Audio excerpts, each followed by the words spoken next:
백합의 향기가 숨막힐 듯이 홀을 가득 메웠다. 순백의 꽃집들은 순결과 축복을 상징했지만 한서연에게는 장례식의 조화처럼 느껴졌다. 그녀는 값비싼 실크와 다이아몬드로 만들어진 웨딩드레스를 입고 있었지만 마치 수의를 입은 것처럼 몸이 차갑게 식어갔다. 수많은 하객들의 시선이 그녀에게 쏟아졌다. 동정경멸 호기심 그리고 노골적인 조롱이 뒤섞인 눈빛들이었다. 그들은 비극의 신부를 구경하러 온 관객일 뿐이었다. 신부 한서연, 신랑 강태준을 법적인 남편으로 맞이하여 기쁠 때나 슬플 때나 부유할 때나 가난할 때나 아플 때나 건강할 때나 죽음이 두 사람을 갈라놓을 때까지 사랑하고 존중하며 그 어떤 사람보다도 남편만을 귀히 여기고 주례의 목소리가 공허하게 울려 퍼졌다. 서연은 기계적으로 네라고 대답했다.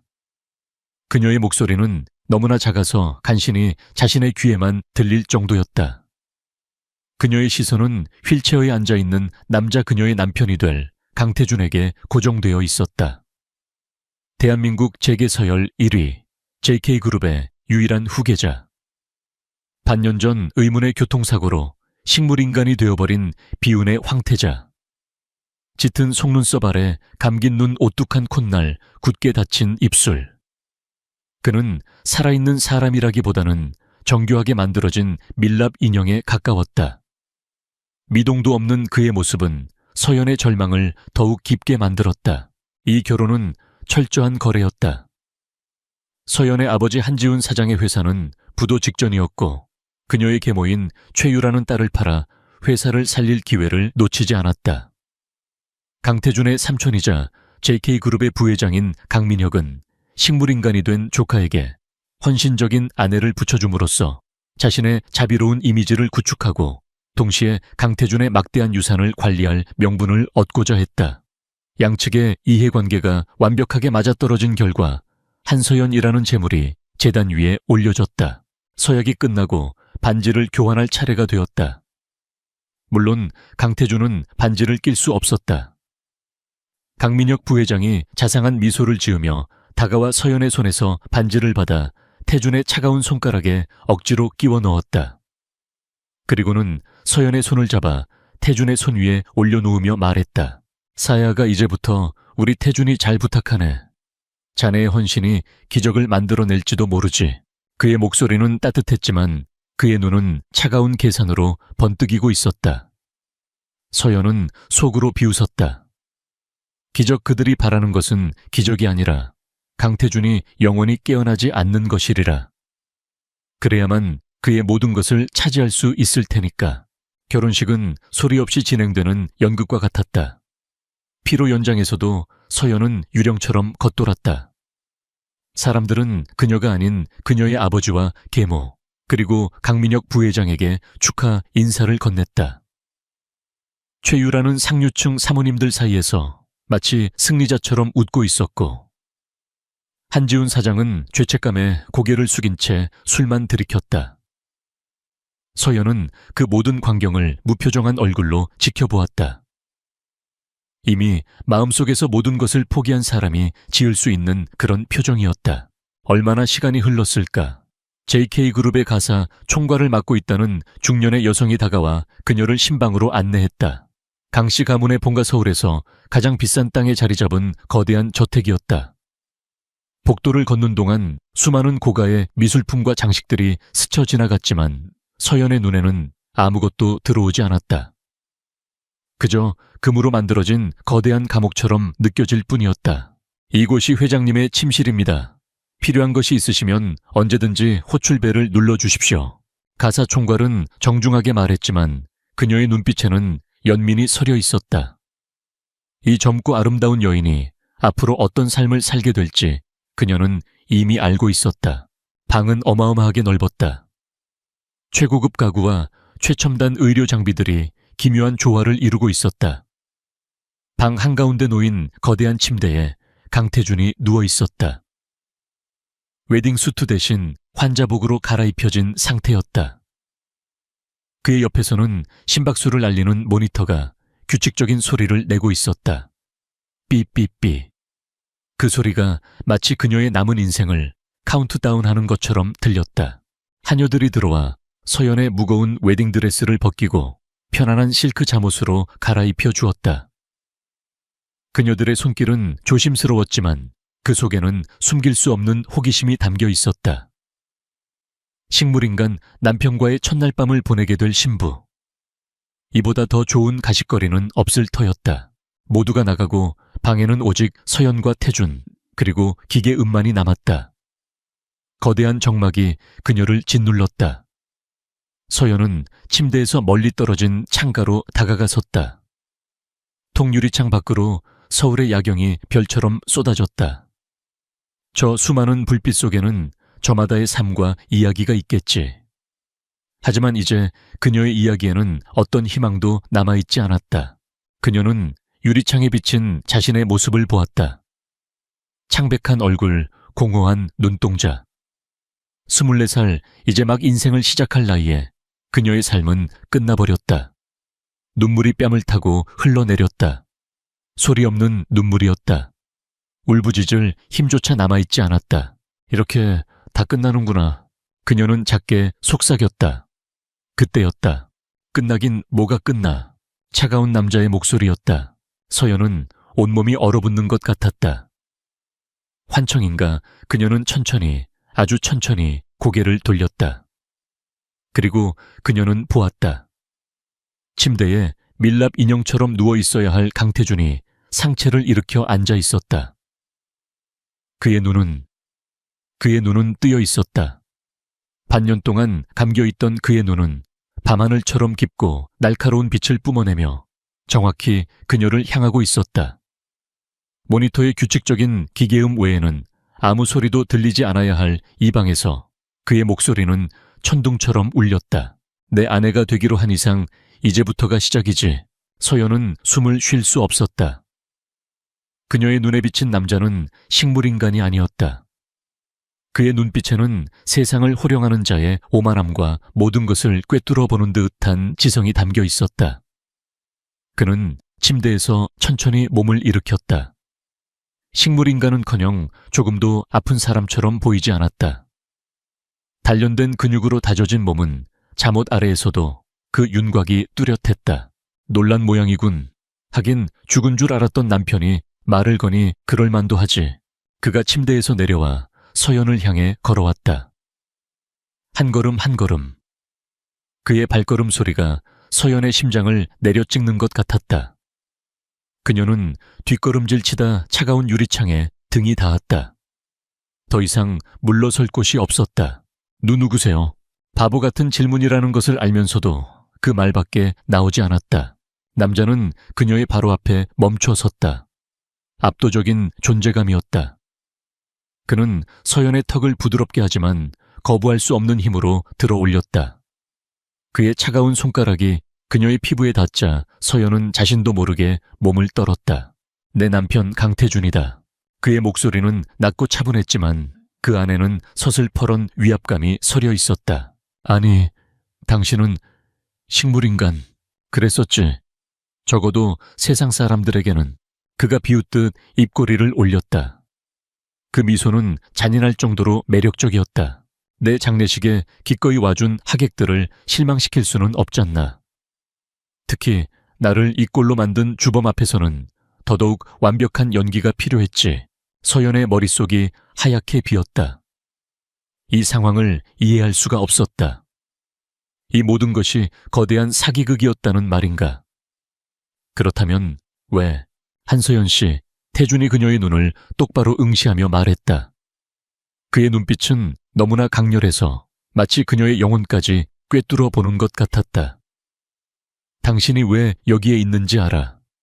당신 아버지가 회사를 살리기 위해 딸을 팔아넘겼다는 것도 알고, 당신의 교활한 계모가 그 뒤에서 모든 것을 조종했다는 것도 알지. 그리고 내 삼촌 강민혁이 당신 가족을 이용해 자신의 계획을 완성하려 한다는 것도 그는 모든 것을 알고 있었다. 서연은 마치 발가벗겨진 듯한 기분이 들었다. 그녀가 겪었던 모든 고통과 굴욕을 이 남자는 처음부터 알고 있었다. 당신이 실망했든 아니면 안도했든 이제 그건 중요하지 않아. 그가 말을 이었다. 당신은 이미 주사위를 던졌고 강태준의 아내가 됐어. 이제 와서 물을 수는 없지. 하지만 당신에게 선택지를 주지. 그는 서연의 턱을 잡았던 손을 놓고 한 걸음 물러섰다. 갑자기 풀려난 압박감에 서연은 가쁜 숨을 몰아쉬었다. 첫 번째 이대로 조용히 내 아내 역할을 계속한다. 물론 잠만 자는 식물인간 남편의 아내가 아니라 깨어있는 내 진짜 아내로서. 내가 시키는 대로만 하면 당신 가족이 진 빚은 물론이고 당신이 평생 만져보지 못할 돈을 주지. 그리고 내 일이 끝나면 깨끗하게 이혼해주겠다. 위자료는 두둑하게 챙겨서. 그의 제안은 달콤했지만 서연은 그것이 독이 든 사과라는 것을 알았다. 두 번째 선택지는 그가 잠시 말을 멈췄다. 그의 눈빛이 차갑게 가라앉았다. 오늘 밤 이 방에서 본 모든 것을 잊고 내일 아침 이 집을 떠나라. 하지만 명심해. 이 문을 나서는 순간 당신은 JK그룹의 며느리도 한서연도 아니게 될 거야. 당신의 아버지는 파산할 거고 당신과 당신 가족은 길거리에 나앉게 되겠지. 강민혁 부회장이 그걸 그냥 보고만 있을 것 같나. 아마 당신을 조용히 처리해버릴지도 모르지. 성가신 증인은 없애는 게 편하니까. 그것은 선택지가 아니라 협박이었다. 지옥과 더 깊은 지옥 사이에서의 선택. 서연은 입술을 깨물었다. 눈앞의 남자는 악마였다. 하지만 그녀는 이미 너무 많은 것을 보아버렸다. 이제 와서 도망칠 곳은 없었다. 그녀는 지난 몇 달간 자신을 짓눌렀던 모든 굴욕과 슬픔을 떠올렸다. 자신을 팔아넘긴 아버지와 계모 자신을 인형처럼 이용하려 했던 강민혁. 분노가 심장 깊은 곳에서부터 치밀어 올랐다. 그녀는 고개를 들고 강태준의 눈을 똑바로 마주보았다. 처음으로 그녀의 눈에 공허함 대신 차가운 불꽃이 어렸다. 제가 뭘 하면 되죠? 그녀의 목소리는 떨렸지만 그 안에는 단호한 결의가 담겨 있었다. 강태준의 입가에 희미한 미소가 떠올랐다. 만족스러운 미소였다. 그는 역시 사람을 잘못 보지 않았다. 절망 속에서도 부러지지 않는 강인함. 그것이 바로 그가 한서연을 선택한 이유였다. 좋은 선택이야. 그가 말했다. 내일부터 당신은 내 눈과 귀가 되어줘야겠어. 이 집 안에서 나를 감시하는 모든 눈들을 속이고 내 적들의 심장부로 걸어 들어가야 해. 당신은 내 가장 완벽한 위장이자 가장 날카로운 무기가 될 거다. 할 수 있겠나? 한서연은 더 이상 망설이지 않았다. 그녀의 인생은 이미 한 번 끝났다. 그렇다면 이 악마의 손을 잡고 새로운 삶을 시작하는 것도 나쁘지 않을 터였다. 복수를 할 수만 있다면, 자신을 나락으로 밀어넣은 모든 이들에게 대가를 치르게 할 수만 있다면, 네, 하겠습니다. 그녀의 대답에 강태준은 고개를 끄덕였다. 그의 눈빛은 이제 단순한 위압감을 넘어 함께 싸울 동지를 얻은 자의 신뢰감으로 빛나고 있었다. 그렇게 대한민국을 뒤흔들 가장 위험한 계약이 식물인간 남편의 침실에서 조용히 맺어졌다. 한서연의 대답은 그녀 자신에게도 놀라울 만큼 단호했다. 그녀의 눈에 서렸던 절망의 안개가 걷히고 그 자리에는 생존을 향한 차가운 의지가 자리 잡았다. 강태준은 그녀의 변화를 흥미롭게 지켜보았다. 그는 그녀의 서류를 검토했을 때 그녀가 단지 아름다운 얼굴을 가진 인형이 아니라는 것을 이미 알고 있었다. 명문대를 우수한 성적으로 졸업하고 날카로운 분석력을 가졌지만 가족이라는 족수에 묶여 날개를 펴지 못한 매. 그는 바로 그 점을 꿰뚫어 보았다. 좋아. 그럼 먼저 상황부터 공유하지. 강태준은 방 안의 거대한 책장으로 걸어갔다. 그가 특정 책을 누르자 책장 전체가 소리 없이 옆으로 미끄러지며 숨겨진 공간의 입구를 드러냈다. 서연은 놀라움을 감추지 못했다. 침실 뒤에는 최첨단 장비로 가득한 작은 비밀 서재가 있었다. 여러 개의 모니터에는 JK그룹의 내부망 주식 시세, 그리고 저택 곳곳을 비추는 CCTV 화면이 떠 있었다. 이곳은 식물인간의 병실이 아니라 전쟁을 지휘하는 사령관의 벙커였다. 앉아. 태준이 가죽 의자를 가리키며 말했다. 서연이 조심스럽게 자리에 앉자 그가 맞은편에 앉아 이야기를 시작했다. 반년 전 내가 당한 사고는 단순한 사고가 아니었어. 명백한 살인 시도였지. 그의 목소리는 얼음장처럼 차가웠다. 강원도의 한적한 국도에서 번호판도 없는 덤프트럭이 내 차를 들이받았다. 운전기사는 즉사했고 나는 차 밖으로 튕겨나갔지. 천운으로 목숨은 건졌지만 내 충직한 부하 한 명을 잃었다. 그의 눈빛에 순간적으로 깊은 슬픔과 분노가 스쳐 지나갔다. 범인은 내 삼촌 강민혁이야. 확신할 수 있어. 사고 전부터 그는 내 프로젝트를 은밀히 방해하고 내게 충성하던 임원들을 하나둘씩 쳐냈지. 내가 그룹의 완전한 경영권을 승계받는 것을 막기 위해 마지막 수단을 쓴 거야. 서연은 숨을 죽인 채 그의 말을 들었다. 재벌가의 암투가 드라마 속 이야기가 아니라 바로 그녀 눈앞에서 벌어지고 있는 현실이라는 것이 믿기지 않았다. 왜 식물인간 행세를 하는 거죠? 깨어났다고 알리면 되잖아요. 그랬다면 난 이미 이 세상 사람이 아니었을 거다. 태준이 냉소적으로 말했다. 내가 살아있다는 걸 알면 강민혁은 이번에는 더 확실한 방법으로 날 제거하려 들겠지. 병실에서 조용히 독살당하거나 의료사고로 위장되어 심장이 멈추거나. 방법은 수없이 많아. 내가 식물인간으로 누워있어야 그놈은 방심하게 돼. 자신이 JK그룹의 주인이 다 된 것처럼 행동하며 꼬리를 드러낼 테고 난 그 모든 증거를 잡아낼 시간을 버는 거지. 그의 계획은 치밀하고 대담했다. 자신의 목숨을 미끼로 적을 잡으려는 위험한 도박이었다. 이 계획은 병원장과 내 비서 단 2명만 알고 있다. 이제 당신까지 3명이군.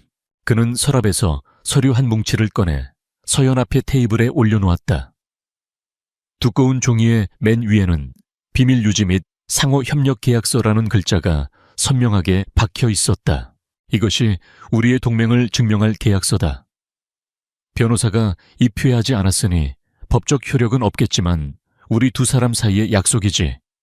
목숨을 건 약속. 서연은 천천히 계약서를 집어들었다.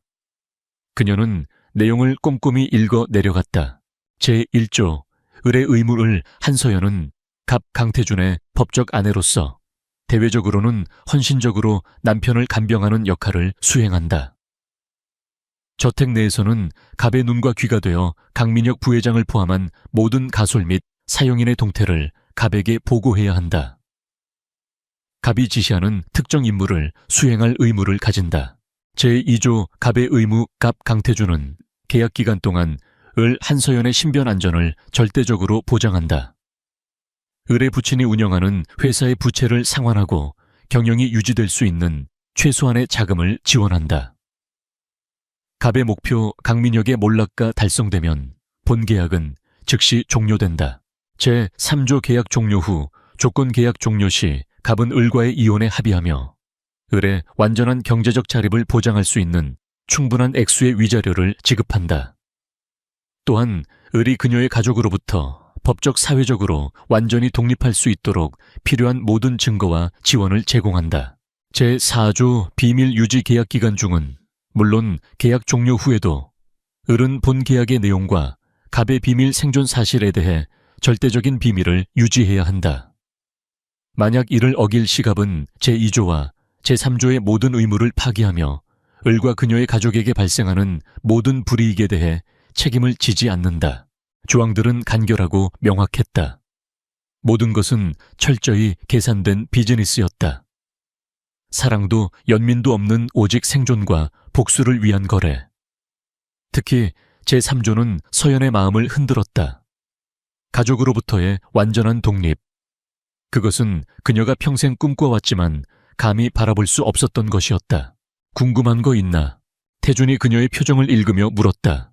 서연은 잠시 망설이다가 계약서를 내려놓고 그의 눈을 똑바로 쳐다보았다. 제가 실패하면 어떻게 되죠? 그것은 단순한 질문이 아니었다. 그녀는 이 남자가 자신을 어떻게 생각하는지 시험하고 있었다.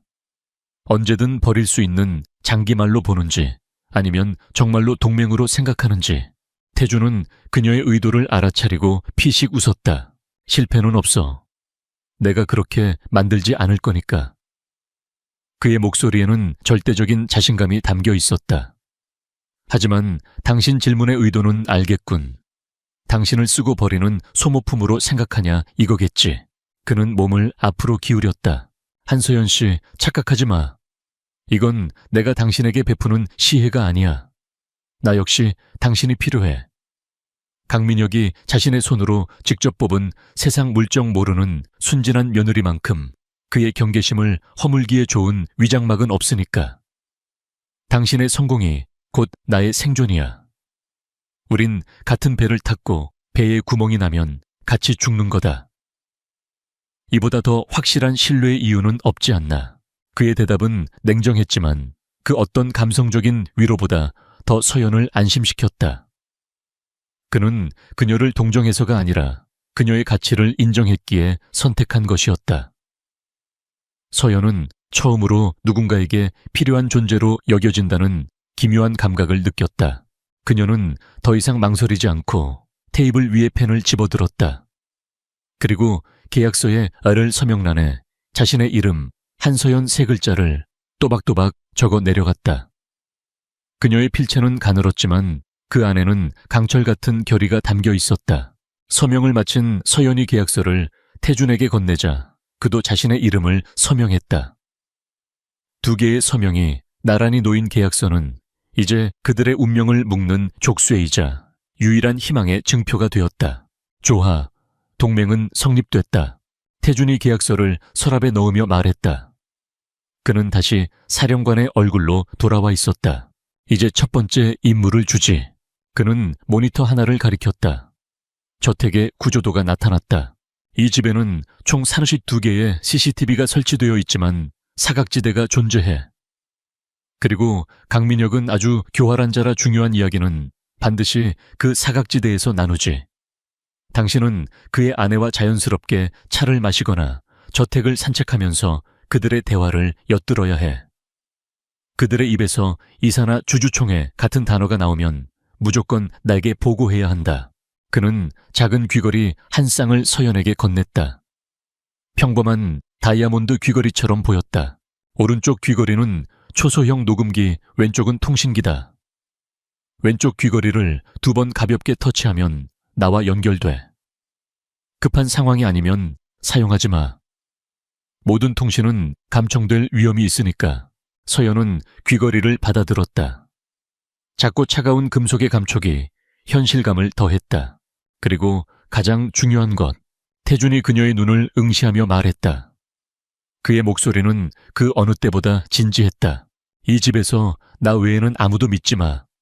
웃는 얼굴로 다가오는 하녀도, 걱정해주는 척하는 친척도, 심지어 내 부모까지도. 모두가 적이 될 수 있다. 명심해.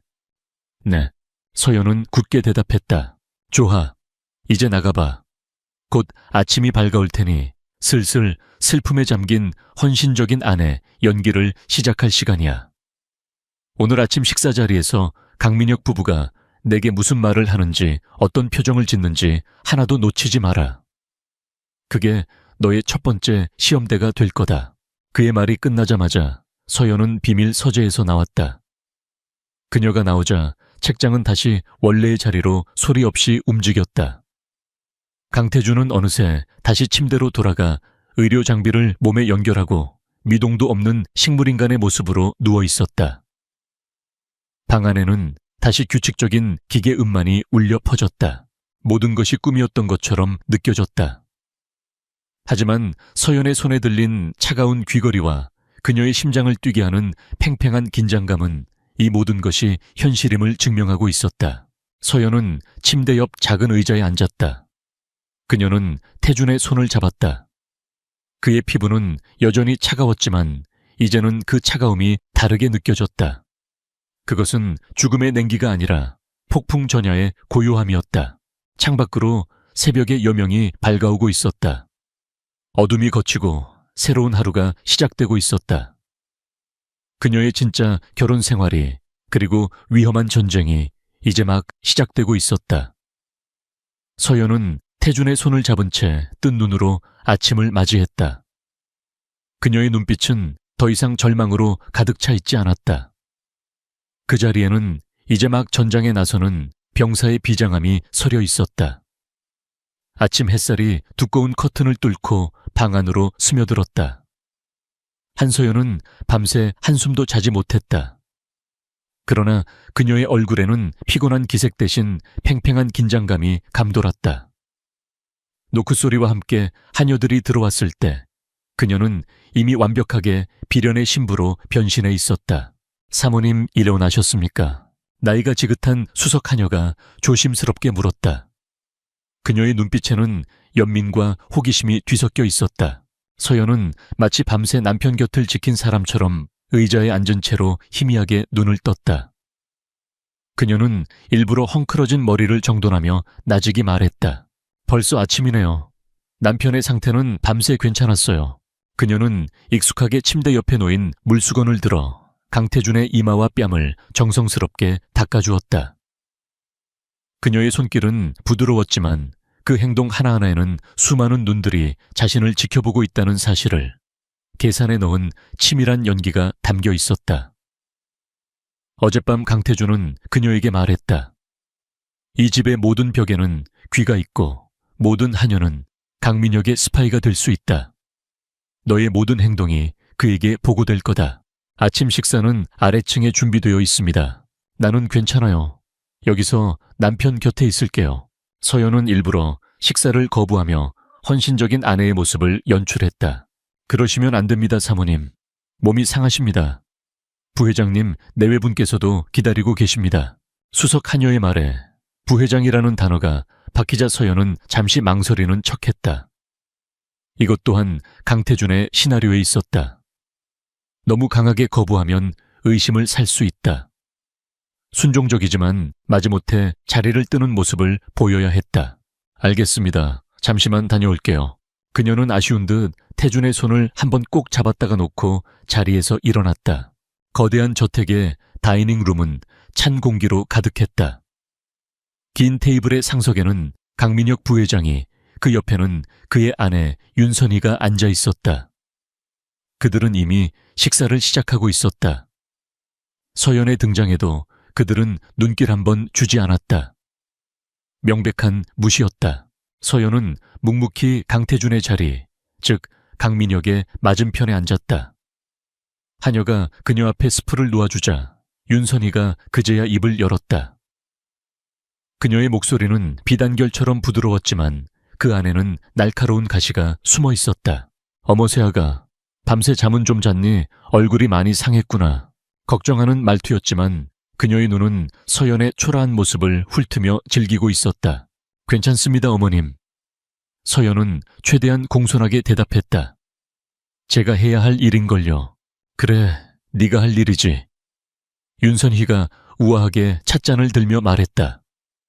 내 덕분에 우리 집안도 체면이 서고 네 집안도 큰 위기를 넘겼잖니. 서로에게 좋은 일 아니겠어. 그녀는 서연이 이 결혼을 통해 얼마나 큰 은혜를 입었는지를 노골적으로 상기시켰다.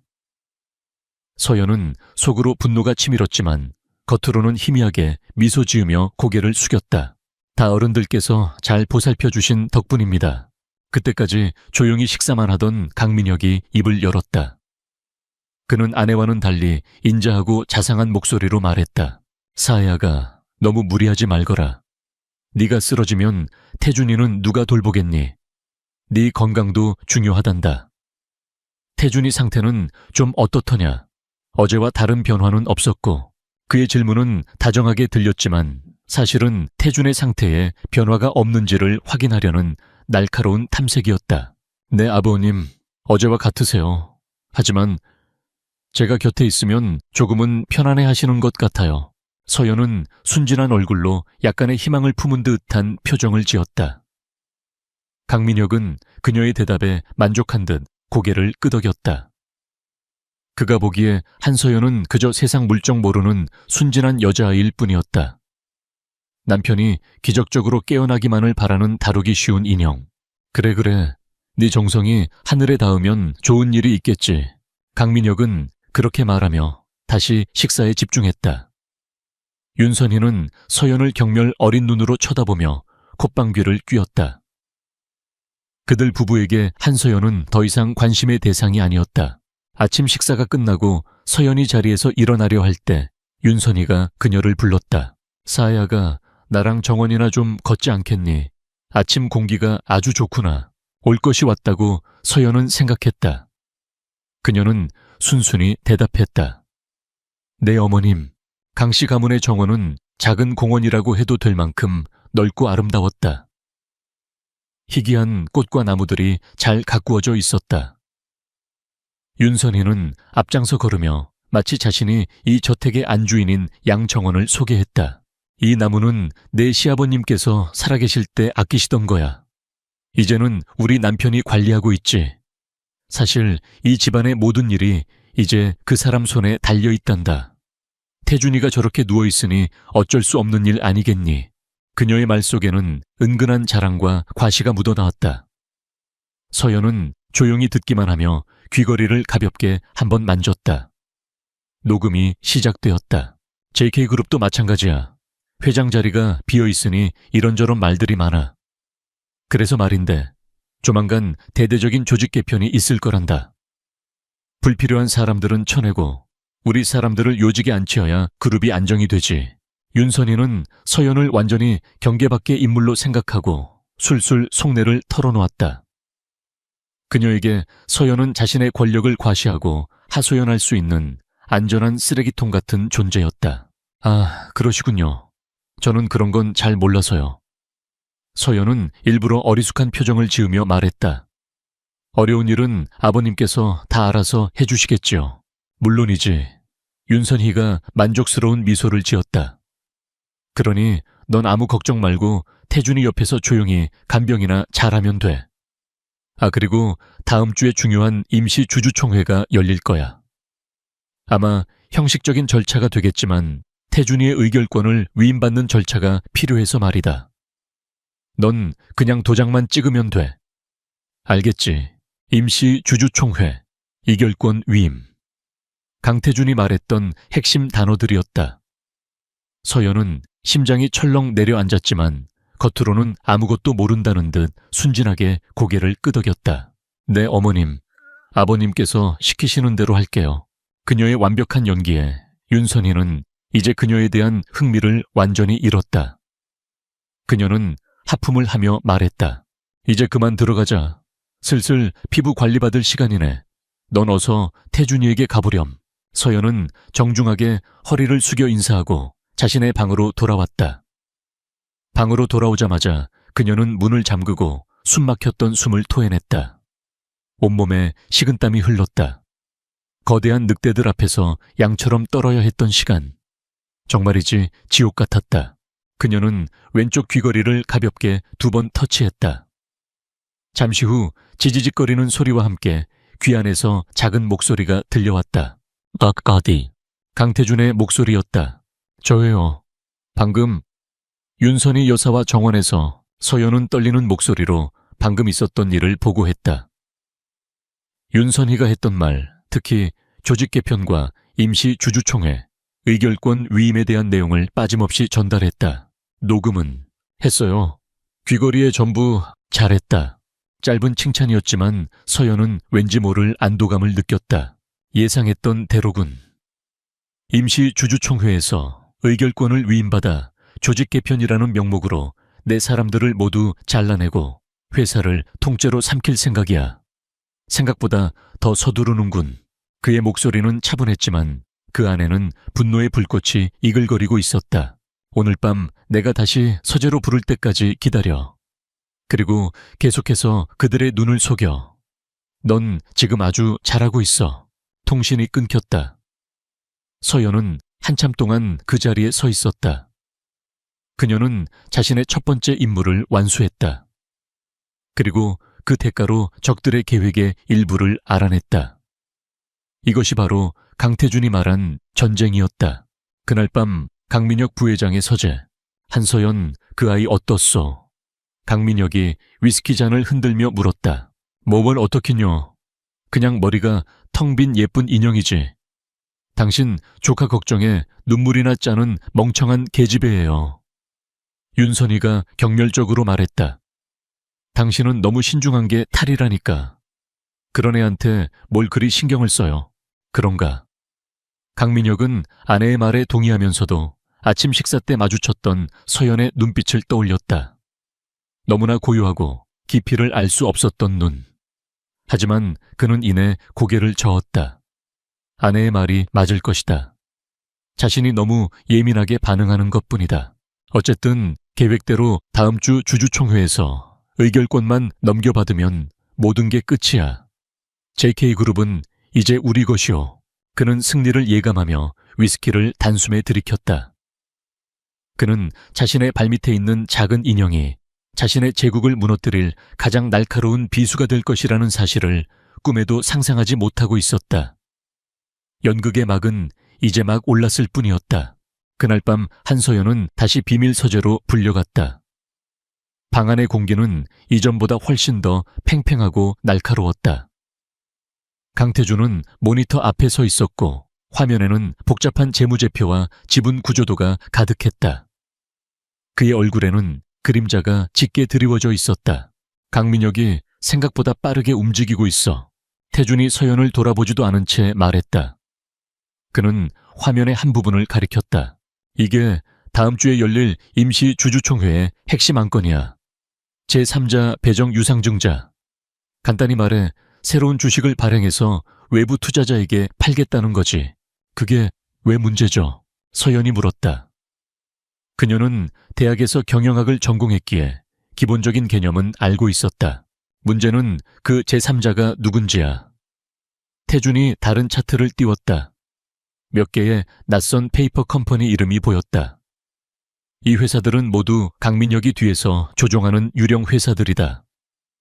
그가 헐값의 신주를 인수해 내 지분율을 희석시키고 최종적으로는 경영권을 찬탈하려는 수작이지. 내가 식물인간 상태라 정상적인 의결권을 행사할 수 없다는 점을 악용하는 거야. 그의 계획은 교묘하고 악랄했다.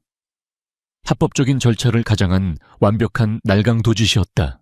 당신이 주주총회에서 위임장에 도장을 찍어주는 순간 JK그룹의 절반은 강민혁의 손에 넘어가게 된다. 서연은 등골이 서늘해지는 것을 느꼈다. 그녀의 손에 찍힐 도장 하나가 대한민국 최고의 기업의 운명을 결정하게 될 줄이야. 막을 방법은 있나요? 있지. 태준의 눈이 번뜩였다. 그가 내세운 유령 회사들의 실체를 증명할 서류, 그리고 그 회사로 흘러들어간 비자금 내역을 찾아내야 해. 그 증거는 분명 강민혁의 개인 서재 금고 안에 있을 거다. 그의 말은즉 서연에게 적의 심장부로 들어가 가장 위험한 물건을 훔쳐오라는 의미였다. 서연이 무언가 말을 하려고 할 때 태준의 휴대폰이 짧게 진동했다. 그의 비서 최 실장에게서 온 비밀 메시지였다. 메시지를 확인한 태준의 얼굴이 순식간에 굳어졌다. 젠장, 한 발 늦었군. 무세운 일인데요. 강민혁이 선수 쉔도를 쳤어. 주주총회 전에 내 수족부터 잘라내려는 거다. 김상진 이사를 함정에 빠뜨렸어. 김상진 이사. 그는 강태준의 아버지 때부터 JK그룹에 몸담아온 충신 중에 충신이었다. 강태준이 쓰러진 후에도 강민혁의 압박에 굴하지 않고 유일하게 제 목소리를 내던 인물이었다. 강민혁의 계략은 이러했다. 그는 JK그룹의 자회사 중 하나인 JK건설의 실적이 악화된 것처럼 회계 장부를 조작했다. 그리고는 내부 정보 유출 및 주가 조작이라는 죄목을 김상진 이사에게 뒤집어 씌웠다. 김 이사가 JK건설의 부실을 미리 알고도 숨겨 주가를 방어했고 그 과정에서 개인적인 이득을 취했다는 것이었다.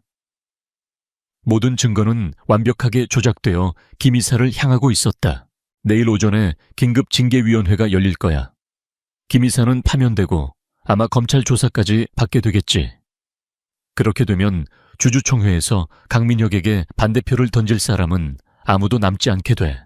상황은 최악으로 치닫고 있었다. 다음 날 아침 저택의 분위기는 살얼음판 같았다. 윤선희는 승리감에 도취되어 아침 식사 내내 김상진 이사의 비리를 힐난하며 서연을 은근히 압박했다. 세상에 믿을 사람이 하나 없다더니 태준이 아비가 그렇게 아끼던 사람인데 뒤로는 저런 흉악한 짓을 하고 있었다니 말이야. 새아가도 사람을 너무 믿으면 안 된단다. 서연은 말없이 수프만 떠먹었다. 그녀의 머릿속은 복잡하게 돌아가고 있었다. 어젯밤 태준은 그녀에게 JK건설의 모든 재무 데이터를 넘겨주었다. 내 분석력이 필요해. 회계 장부 속에서 그들이 숨겨놓은 거짓말을 찾아내. 서연은 밤새단 한숨도 자지 않고 태준이 준 보안 태블릿으로 수백 페이지에 달하는 자료를 샅샅이 훑었다. 그리고 그녀는 찾아냈다. 아주 사소하지만 결정적인 비대칭성. 재고자산 회전율과 매출채권 회수기간 사이에 존재해서는 안 될 통계적 오류였다. 이것은 누군가가 의도적으로 특정 기간의 매출을 누락시키고 재고 비용을 부풀렸다는 명백한 증거였다. 실적 악화는 자연스러운 경영 부실이 아니라 인위적으로 만들어진 함정이었던 것이다. 서연은 식사를 마친 후 태준의 지시에 따라 행동을 개시했다. 그녀의 임무는 정보를 유출시키는 것이었다. 어머님, 저 회사에 잠시 다녀와도 될까요? 서연이 조심스럽게 윤선희에게 물었다. 회사는 왜? 윤선희의 눈이 가늘어졌다. 남편의 사무실에 개인적인 물건들이 좀 남아있다고 들었어요. 제가 직접 정리하는 게 도리일 것 같아서요. 그녀는 슬픔에 잠긴 아내의 얼굴로 남편의 빈자리를 그리워하는 연기를 완벽하게 해냈다. 윤선희는 잠시 그녀를 의심스럽게 쳐다보았지만 이내 흥미를 잃고 손을 내저었다. 그러든지 하렴. 어차피 이제 곧 그 방도 주인이 바뀔 테니. 서연은 JK그룹 본사 건물로 향했다. 강태준의 아내 한서연 사모님의 첫 방문에 회사 전체가 술렁였다. 그녀는 최 실장의 안내를 받아 회장실로 향했다. 그 모든 과정은 강민혁의 비서실에 의해 철저히 감시되고 있었다. 회장실은 반년 동안 시간이 멈춘 것처럼 고요했다. 서연은 태준의 책상에 앉아 잠시 눈을 감았다. 이곳에서 그가 얼마나 치열하게 싸워왔을지가 느껴지는 것 같았다. 하지만 감상에 젖어 있을 시간은 없었다. 최 실장님, 잠시 혼자 있고 싶어요. 최 실장은 말없이 고개를 숙이고 밖으로 나갔다. 서연은 재빨리 태준이 알려준 USB를 꺼냈다. 그 안에는 그녀가 밤새 정리한 JK건설의 회계 조작 증거와 익명의 분석 보고서가 담겨 있었다. 범인을 특정하지는 않았지만 김상진 이사에 대한 혐의에는 심각한 논리적 모순이 존재한다는 의혹을 제기하기에는 충분한 내용이었다. 그녀는 회장실 옆에 딸린 VIP 라운지로 들어갔다. 그곳은 이사들이 회의 전후로 잠시 휴식을 취하는 공간이었다. 서연은 소파 쿠션 깊숙한 곳에 USB를 떨어뜨렸다. 마치 실수로 빠뜨린 것처럼. 이사들 중 가장 중립적이고 합리적인 의심을 품을 만한 인물인 박영진 전무가 잠시 후 이곳을 사용할 것이라는 정보는 이미 태준에게서 받은 상태였다. 모든 것을 마친 서연은 아무 일도 없었다는 듯 태준의 앨범 몇 개를 챙겨들고 회사를 나왔다. 그녀의 심장은 미친 듯이 뛰었지만 얼굴은 얼음처럼 차가웠다. 그리고 잠시 후 징계위원회가 열리기 직전 VIP 라운지에서 커피를 마시던 박영진 전무는 소파에 떨어진 작은 USB를 발견했다. 그는 무심코 그것을 자신의 노트북에 꽂았다. 그리고 그 안에 담긴 파일들을 확인하는 순간 그의 표정은 심각하게 굳어졌다. 징계위원회 회의실. 강민혁은 모든 것이 자신의 계획대로 진행되고 있다고 확신했다. 그는 조작된 증거들을 제시하며 김상진 이사를 맹렬하게 공격했다. 김 이사는 결백을 주장했지만 교묘하게 짜인 함정 앞에서 그의 외침은 공허하게 들릴 뿐이었다. 이사들 대부분은 이미 강민혁에게 줄을 선 상태였다. 김상진 이사의 파면이 거의 결정되려는 순간이었다. 잠깐만요. 조용히 듣고만 있던 박영진 전무가 손을 들었다. 부회장님께서 제시하신 JK건설의 실적 보고서에 대해 질문이 있습니다. 강민혁의 미간이 살짝 찌푸려졌다. 박전무, 무슨 문제라도 있어. 이 보고서의 재고자산 회계 처리 방식이 조금 이상합니다. 박전무가 날카롭게 말했다.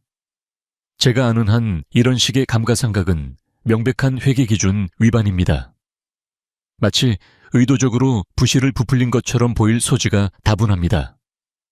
이 부분에 대해 명확한 해명이 필요합니다. 회의실의 공기가 순식간에 바뀌었다. 박전무의 지적은 너무나 날카롭고 핵심을 찌르는 것이었다. 다른 이사들도 술렁이기 시작했다. 강민혁은 당황했다. 회계 조작은 실무진 몇 명과 극비리에 진행한 것이라 그 세부 내용을 아는 사람은 거의 없었다. 박전무가 어떻게 저걸 알아냈지? 그건 실무적인 착오일 뿐이요.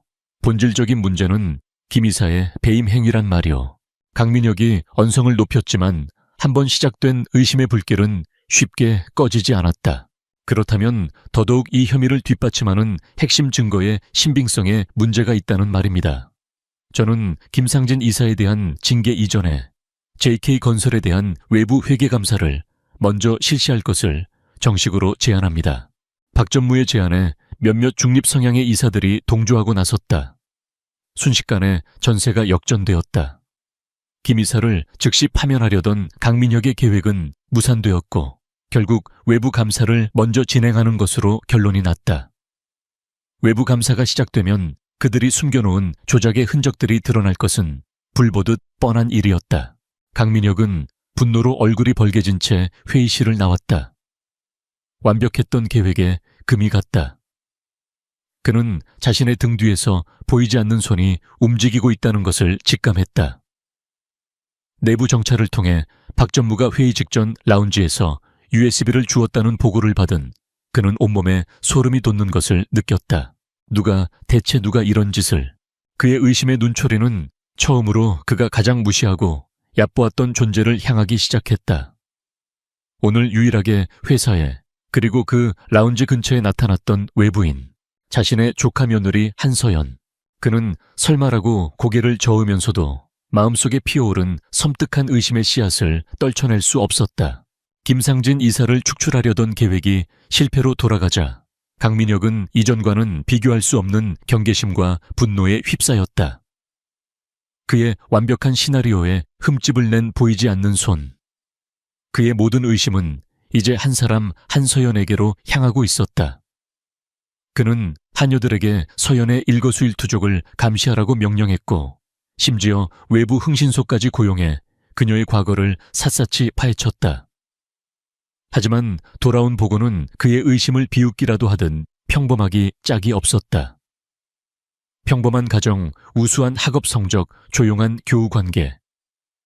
그 어디에서도 지금의 JK그룹을 뒤흔들 만한 배후나 능력을 찾아볼 수 없었다. 말도 안 돼. 강민혁은 자신의 서재에서 보고서를 집어던지며 으르렁거렸다. 우연일 리가 없어. 분명 저 계집애 뒤에 누군가가 있다. 아니면 저 계집애 자체가 우리가 모르는 무언가를 숨기고 있는 거야. 윤선희는 그런 남편을 보며 비웃었다. 당신 정말 노망이라도 난 거예요. 고작 그 멍청한 애 하나 때문에 이렇게 이성을 잃다니. 그냥 우연의 일치였겠죠. 박영진 전무가 원래부터 깐깐한 사람이었잖소. 아내의 비아냥에도 강민혁의 의심은 사그라들지 않았다. 그는 뱀처럼 교활한 인물이었다. 증거가 없다면 증거를 만들면 그만이었다. 그는 한서연이라는 변수를 자신의 게임판에서 완전히 제거하기로 결심했다. 그리고 그 방법은 가장 치명적이고 더러운 방식이어야 했다. 한편 서연은 강민혁의 감시가 심해졌음을 피부로 느끼고 있었다. 자신을 향하는 하녀들의 눈빛이 달라졌고 저택 내에서의 모든 움직임이 부자연스러울 정도로 감시당하고 있었다. 놈이 널 의심하기 시작했어. 비밀 서재에서 태준이 차갑게 말했다. 이제부터는 더 조심해야 해. 그리고 우리에게도 시간이 얼마 남지 않았다. 주주총회 날짜가 코앞이야. 그 전에 놈의 금고에서 결정적인 증거를 빼내야만 해. 강민혁의 서재 금고. 그 안에는 유령 회사들의 실소유주가 강민혁 자신이라는 것을 증명할 차명 계약서와 비자금 흐름을 기록한 비밀 장부가 들어있을 터였다. 그것만 손에 넣으면 전쟁은 끝이었다. 문제는 어떻게 그곳에 접근하느냐였다. 서재는 24시간 경비 시스템이 작동하고 있었고 금고는 최첨단 지문 홍채 인식 장치가 달려 있었다. 금고를 열 방법은 단 하나야. 태준이 서재의 설계도를 모니터에 띄웠다. 정기 보안 점검. 매달 마지막 주 금요일 딱 10분 동안 메인 서버가 꺼지는 시간이 있어. 그 시간 동안에는 모든 보안 장치가 무력화돼. 문제는 그 시간에 맞춰 어떻게 네가 서재에 혼자 들어갈 수 있느냐는 거지. 그들의 고민이 깊어지고 있을 때 강민혁의 덫이 먼저 모습을 드러냈다. 며칠 후 서연의 계모인 최유라가 저택으로 그녀를 찾아왔다. 그녀는 온갖 값비싼 선물들을 들고 와서는 마치 정말로 딸을 걱정하는 어머니인 양 호들갑을 떨었다. 어머, 우리 딸 얼굴이 이게 뭐니 너무 수척해졌잖니. 식물인간 남편 간병하는 게 보통 일이 아니지. 그래도 내 덕분에 우리 회사가 살았어. 정말 고맙다 딸아. 최유라는 서연의 손을 잡고 눈물을 글썽이는 연기까지 했다. 서연은 속으로 역겨움을 참으며 그녀의 위선을 받아주었다. 무세운 일로 오셨어요. 다름이 아니라 내 아버지 생신이 곧 돌아오잖니. 그래서 말인데 이번 주 금요일 저녁에 가족끼리 조촐하게 식사나 했으면 해서. 내 시댁 어른들께는 내가 잘 말씀드렸단다. 잠깐 외출하는 것 정도는 허락해 주실 거야. 금요일 저녁 정확히 보안 시스템이 점검에 들어가는 그날이었다. 이것은 우연이 아니었다. 서연은 즉시 이것이 함정임을 직감했다.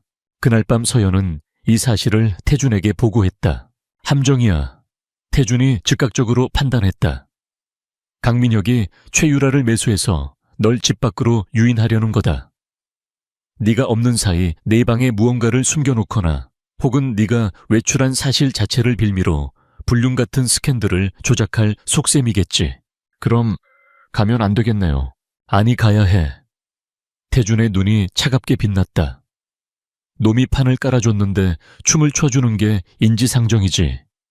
이건 우리에게도 기회야. 놈의 시선이 너의 외출에 쏠려 있는 동안 나는 이 집 안에서 자유롭게 움직일 수 있어. 그는 서연에게 새로운 임무를 주었다. 그것은 이전과는 비교도 안 될 만큼 위험한 임무였다. 네가 놈들의 시선을 끄는 동안 내가 직접 서재로 들어간다. 하지만 어떻게... 당신은 움직일 수 없잖아요. 최 실장이 준비해둔 약물이 있다. 10분 정도 정상인처럼 움직일 수 있게 해주는 각성제지. 물론 몸에 엄청난 무리가 가겠지만 시간이 없어. 이것은 목숨을 건 도박이었다. 만약 10분 안에 모든 것을 끝내지 못하거나 누군가에게 발각되기라도 하면 모든 것이 끝이었다. 운명의 금요일 저녁, 서연은 최유라가 보내준 화려한 원피스로 갈아입었다. 강민혁 부부는 인자한 얼굴로 그녀의 외출을 허락했다. 그래, 친정에 잠시 다녀오너라. 너무 늦지는 말고. 그들의 등 뒤에서 서연은 자신을 향한 비웃음과 음모의 시선을 느낄 수 있었다. 서연이 저택을 떠나자마자 강민혁은 은밀하게 움직이기 시작했다. 그는 자신이 매수한 젊은 남자 한 명을 저택으로 불러들였다. 그리고는 서연의 방 옷장에 숨어 있으라고 지시했다. 그의 계획은 간단했다. 서연이 돌아오면 그 남자가 방에서 튀어나와 마치 둘이 밀회를 즐긴 것처럼 꾸미는 것이었다. 그리고 그 장면을 자신이 우연히 목격하고 집안을 발칵 뒤집어 놓을 생각이었다. 며느리의 불륜.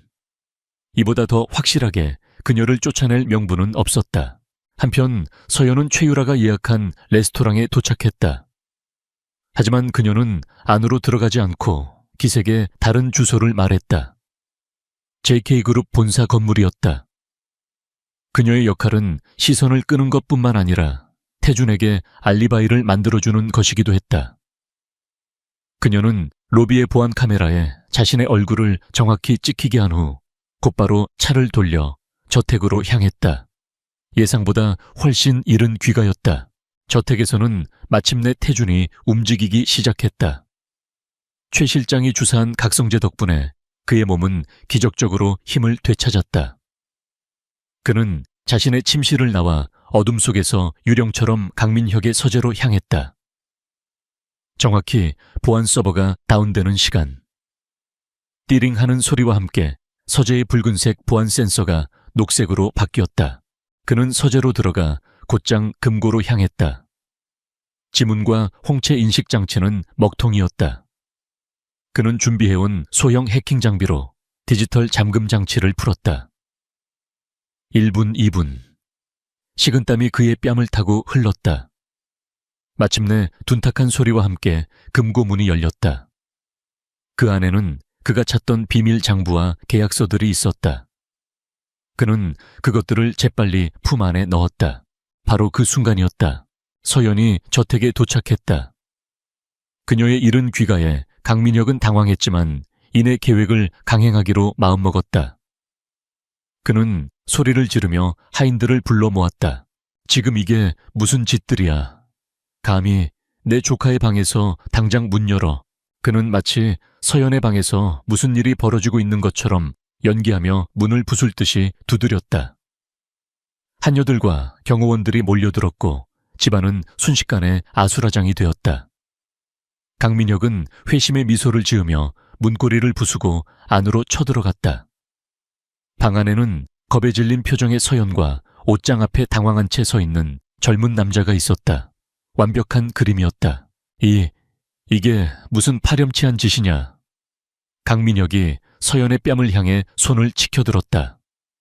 네가 감히 강씨 가문의 명예에 먹칠을 해 당장 이 집에서 썩 꺼져. 모든 것이 그의 시나리오대로 흘러가고 있었다. 서연은 공포에 질려 아무 말도 하지 못했다.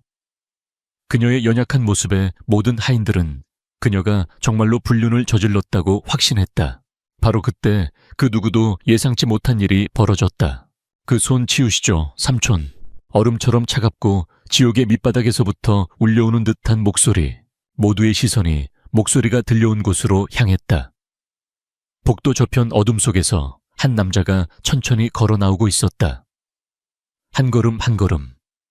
그의 발걸음은 맹수의 그것처럼 조용하지만 무거웠다. 그는 반년 동안 침대에 누워있던 식물인간 강태준이었다.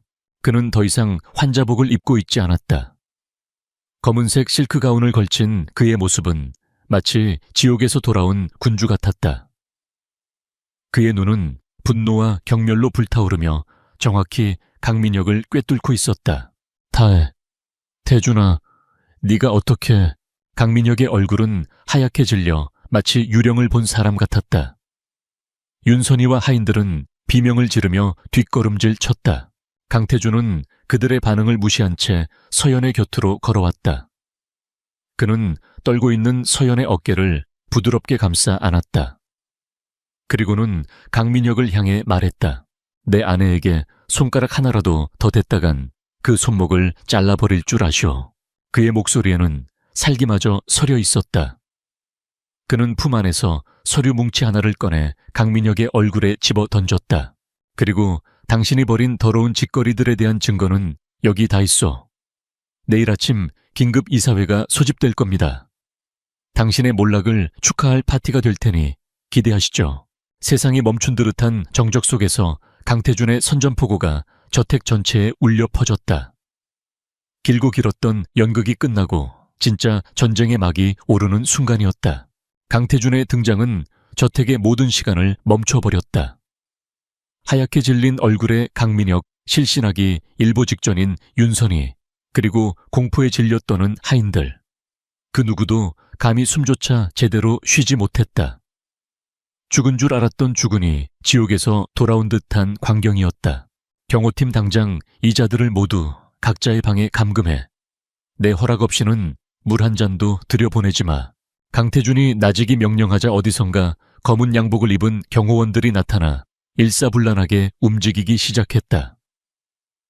그들은 강태준이 쓰러진 후 강민혁에 의해 모두 좌천되었던 그의 충직한 부하들이었다. 그들은 이날을 위해 오랫동안 칼을 갈아왔다. 강민혁은 필사적으로 발버둥 쳤다. 태준아, 이게 무슨 짓이냐. 내가 네 삼촌이야. 정신이 온전치 못하구나. 그래, 저 계집애가 너한테 무슨 짓을 한 게 틀림없어. 하지만 그의 외침은 경호원들의 거친 손길에 의해 곧 묵살되었다. 서연을 함정에 빠뜨리기 위해 고용되었던 젊은 남자 또한 끌려나갔다. 순식간에 복도는 정리되었고 이제 그곳에는 강태준과 한서연 단둘만이 남았다. 모든 긴장이 풀리는 순간 강태준의 몸이 휘청거렸다. 각성제의 효과가 다하고 극심한 피로와 고통이 온몸을 덮쳐왔다. 괜찮아요. 서연이 재빨리 그의 몸을 부축했다. 그녀의 가녀린 어깨에 대한민국에서 가장 무거운 남자의 몸이 잠시 기댔다. 방금 전까지 세상을 호령하던 군주의 모습은 온데간데 없고 지친 한 남자가 그녀에게 의지하고 있었다. 이 짧은 순간 두 사람 사이에는 계약이나 동맹이라는 단어로는 설명할 수 없는 기묘한 유대감이 흘렀다. 덕분에 태준이 힘겹게 입을 열었다. 네가 시간을 벌어주지 않았다면 모든 게 실패했을 거다. 그는 서연의 부축을 받으며 자신의 침실로 돌아왔다. 왕의 귀환은 화려했지만 그 이면에는 이처럼 아슬아슬한 사투가 숨어 있었다. 다음 날 아침 JK그룹 본사는 거대한 폭풍전야에 휩싸여 있었다. 강태준 회장이 직접 소집한 긴급 이사회. 대부분의 이사들은 강민혁 부회장의 경영권 승계를 공식화하는 자리일 것이라 예상했다. 강민혁 역시 밤새 잠을 설쳤지만 이사회장에 나타난 그의 얼굴에는 일말의 희망과 도끼가 서려 있었다. 그는 강태준의 상태가 온전치 않으며 한서연에게 조종당하고 있다는 식으로 여론을 몰아가 판을 뒤집을 마지막 기회를 노리고 있었다. 정해진 시각 이사들이 모두 착석하고 회의장의 문이 닫혔다. 최 실장이 마이크 앞에 서서 입을 열었다. 금일 긴급 이사회 안건은 강태준 회장님의 경영 공식 복귀에 관한 건입니다. 좌중이 술렁였다. 복귀라니 식물인간이 어떻게 강민혁의 얼굴이 굳어졌다. 그 순간 회의실의 육중한 문이 양쪽으로 활짝 열렸다. 그리고 모든 이사들의 눈이 믿을 수 없다는 듯 커졌다. 휠체어도 환자복도 아니었다. 완벽하게 재단된 다크네이비 수트를 입은 강태준이 건강하고 당당한 모습으로 걸어 들어오고 있었다. 그의 등 뒤로는 수많은 기자들의 카메라 플래시가 폭죽처럼 터져 나왔다. 그의 등장은 그 자체로 하나의 거대한 사건이었다. 강태준은 회의 테이블의 가장 상석, 지난 반년간 비어있던 자신의 자리에 앉았다. 그는 싸늘한 눈으로 겁에 질린 이사들을 하나하나 훑어보았다. 소문으로는 내가 죽었다고 들었는데 그의 첫마디는 조용했지만 회의실 전체를 얼어붙게 만들었다. 보시다시피 아직 살아있습니다. 그는 시간을 낭비하지 않았다. 최 실장이 노트북을 연결하자 거대한 스크린에 강민혁의 비밀 장부 내용이 펼쳐졌다. 수십 개의 유령 회사를 통한 비자금 조성 내역 횡령과 배임의 증거들, 그리고 그 돈이 강민혁 일가의 사치스러운 생활비와 정치권 로비 자금으로 흘러들어간 내역까지. 모든 것이 적나라하게 드러났다. 이건 조작이야.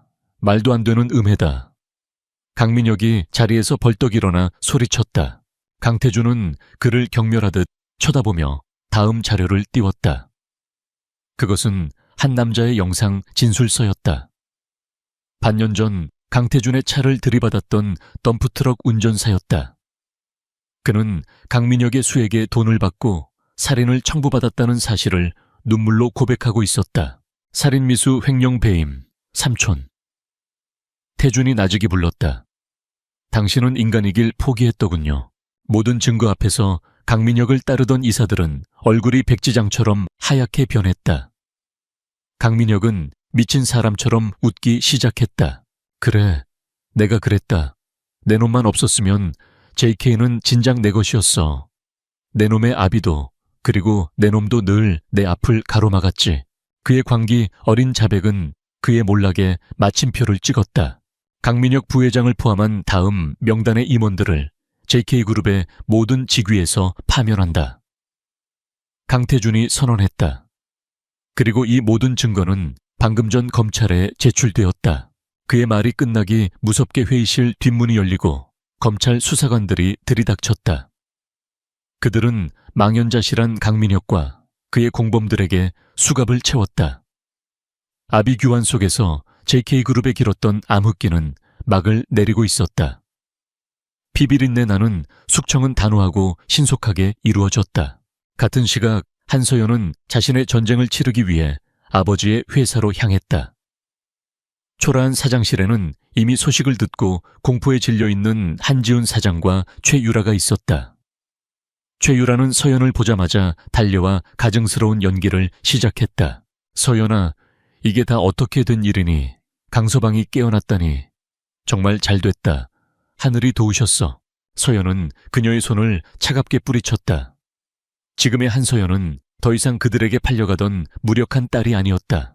그 더러운 연기는 이제 그만두시죠. 서연의 싸늘한 목소리에 최유라의 얼굴이 굳어졌다. 서연은 서류 한 뭉치를 테이블 위에 던졌다. 위임장이었다. 당신들 회사의 모든 부채는 이제 강태준 회장, 즉 내 남편이 인수했어요.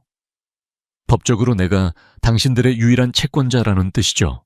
그녀는 또 다른 서류를 꺼내 보였다. 그것은 최유라가 지난 몇 년간 회사 돈을 빼돌려 명품을 사고 부동산 투기를 한 내역이 담긴 회계 자료였다. 명백한 횡령의 증거였다. 선택지를 드릴게요. 서연이 말했다. 첫째, 최유라 씨와 아버지는 이혼하고 아버지는 회사의 모든 경영권을 내게 위임한다. 그리고 조용히 은퇴해. 그럼 횡령죄는 묻지 않고 최저 생활은 보장해주지. 네가 뭔데 이래라 저래라야. 최유라가 악을 썼다. 둘째, 서연은 그녀의 말을 무시했다. 이 모든 증거를 가지고 당신들 둘 다 검찰에 고발한다. 회사는 공중분해될 거고 두 사람은 감옥에서 여생을 보내게 되겠지. 선택해요. 한지훈 사장은 결국 무너져 내렸다. 그는 서류에 도장을 찍으며 오열했다. 미안하다. 서연아 아비가 다 미안하다. 그의 사과는 너무나 비겁하고 때늦은 것이었다. 최유라는 마지막까지 발악했지만 결국 모든 것을 빼앗긴 채 맨몸으로 쫓겨나는 신세가 되었다. 서연은 자신의 과거를 제 손으로 깨끗하게 정리하고 회사 문을 나섰다. 하늘은 눈부시게 푸르렀다. 길고 어두웠던 터널의 끝이었다. 그날 오후 JK그룹 본사에서 강태준 회장의 공식 기자회견이 열렸다. 그는 그룹의 비상 경영 체제를 끝내고 투명하고 혁신적인 경영으로 JK를 이끌 것을 선언했다. 그의 곁에는 한서연이 함께 서 있었다. 더 이상 비극의 신부나 인형 같은 며느리가 아닌 전쟁을 함께 이겨낸 동반자로서 당당한 모습이었다. 기자들은 왕의 귀환을 이끈 여장부, 역경을 이겨낸 세기의 파워 커플이라며 그들의 등장을 대서특필했다. 모든 스포트라이트 속에서 두 사람은 잠시 시선을 마주쳤다. 외부의 적들은 모두 사라졌다. 이제 그들에게는 서로의 관계라는 아직 풀지 못한 마지막 숙제가 남아있었다. 전쟁은 끝났다. JK그룹은 강태준의 강력한 리더십 아래 빠르게 안정을 되찾았고 한서연의 옛 가족이 운영하던 작은 회사는 전문 경영인의 손에 맡겨져 재기의 발판을 마련했다. 세상은 제자리를 찾은 듯 보였지만 정작 폭풍의 눈이었던 강태준과 한서연 사이에는 어색한 평화만이 감돌았다. 목숨을 건 싸움이 끝나자 그들을 묶어주었던 팽팽한 긴장감의 끈이 사라져버렸다.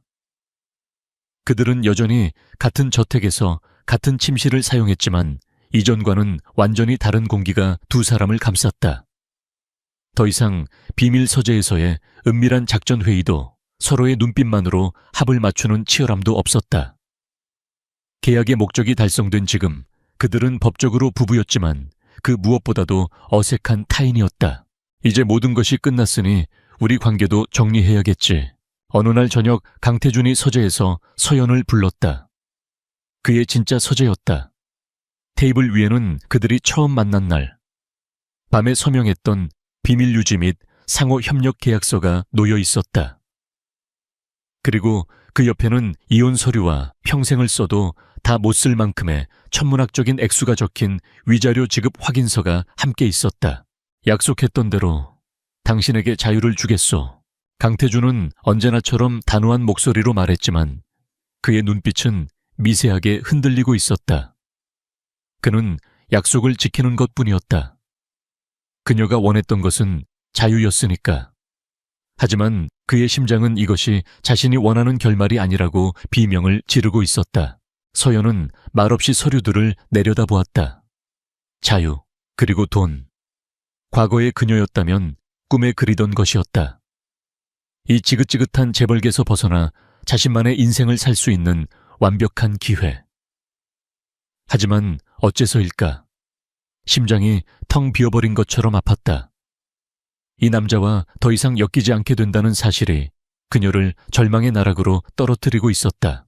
그녀는 펜을 드는 대신 고개를 들어 태준을 보았다. 생각할 시간을 좀 주세요. 얼마든지. 서연은 그 길로 며칠간 저택을 떠났다. 그녀는 태준이 마련해준 작은 오피스텔에 머물며 처음으로 온전한 자신만의 시간을 가졌다. 그녀는 자신이 정상화시킨 아버지의 옛 회사를 찾아가 업무 보고를 받았다. 직원들은 그녀를 낙하산이 아닌 회사를 위기에서 구해낸 유능한 전략가로 존중했다.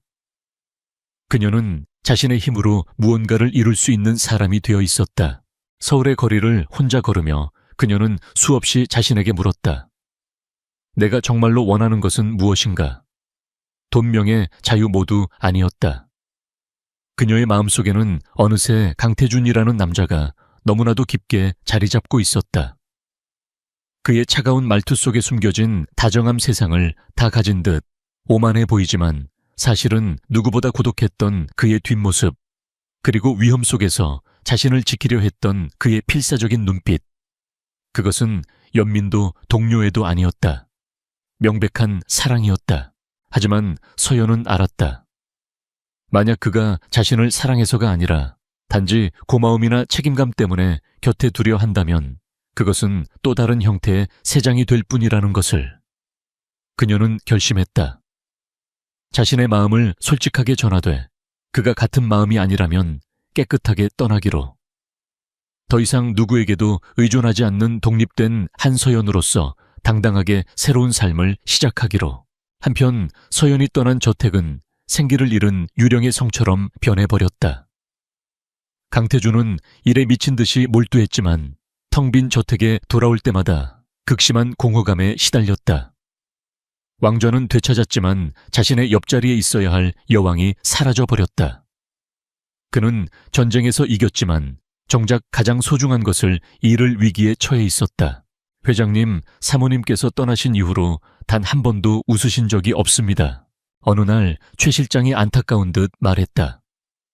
그의 말은 태준의 심장에 비수처럼 꽂혔다. 태준은 깨달았다. 그는 언제나처럼 명령하고 계획하고 거래하는 방식으로 서연을 대하고 있었다. 그녀의 마음을 얻으려 한 것이 아니라 계약의 대가를 지불하려 했을 뿐이었다. 그는 그녀를 동등한 파트너로 그리고 사랑하는 여자로 대하지 않았던 것이다. 이제라도 바로잡아야 했다. 진짜 자신의 마음을 꾸밈없이 그녀에게 보여주어야 했다. 그는 서연에게 전화를 걸어 만나자고 했다. 그들이 만난 곳은 화려한 레스토랑이나 저택이 아니었다. 서울 시내가 한눈에 내려다 보이는 조용한 언덕 위의 작은 공원이었다. 과거 그가 식물인간 행세를 하며 유일하게 산책을 나올 수 있었던 장소. 서연 역시 그의 휠체어를 밀며 말없이 함께 걷곤 했던 두 사람만의 추억이 담긴 곳이었다. 서연이 약속 장소에 도착했을 때 태준은 평범한 캐주얼 차림으로 그녀를 기다리고 있었다. 그의 손에는 이혼 서류가 아닌 작은 벨벳 상자가 들려 있었다. 와주어서 고맙소. 그는 서연의 눈을 똑바로 바라보며 서툴지만 진심 어린 목소리로 말을 이었다. 나는 당신을 내 전쟁을 위한 무기로만 생각했소. 내 계획을 위한 가장 유용한 장기말로만 여겼지. 하지만 당신은 언제나 내 예상을 뛰어넘었소. 당신의 지혜, 당신의 용기, 그리고 절망 속에서도 결코 꺾이지 않았던 당신의 눈빛에 나는 어느새 마음을 빼앗겨 버렸소. 그는 한 걸음 다가와 서연의 손을 잡았다. 전쟁은 끝났고 계약도 끝났소. 이제 당신은 자유야. 하지만 한서연 씨, 나는 당신 없는 자유를 원하지 않소. 강태주는 오만하고 냉철했던 JK그룹의 군주는 그녀의 앞에서 조용히 한쪽 무릎을 꿇었다. 그는 벨벳 상자를 열어보였다. 그 안에는 밤하늘의 별처럼 영롱하게 빛나는 다이아몬드 반지가 있었다. 나와 진짜 결혼해주겠소 계약이 아니라 내 아내로서 당신의 남편이 될 기회를 주시오. 그의 눈에는 더 이상 계산이나 전략이 없었다. 오직 한 여자를 향한 진실되고 간절한 사랑만이 담겨 있었다. 서연의 눈에서 뜨거운 눈물이 흘러내렸다. 그녀가 그토록 듣고 싶었던 말, 그가 자신을 필요로 하는 이유가 계약 때문이 아니라 사랑 때문이라는 고백. 그녀는 미소 지으며 고개를 끄덕였다. 네, 당신의 진짜 아내가 될게요. 태주는 반지를 그녀의 손가락에 끼워주었다. 반지는 마치 처음부터 그녀의 것이었던 것처럼 완벽하게 맞았다. 그는 자리에서 일어나 서연을 품에 가득 안았다. 그들의 길고 길었던 연극과 전쟁은 끝났다. 이제는 사랑이라는 이름의 새로운 이야기가 시작될 차례였다. 불과 거짓으로 시작되었던 두 사람의 결혼은 이제 진실과 신뢰 위에서 영원히 빛날 것이다.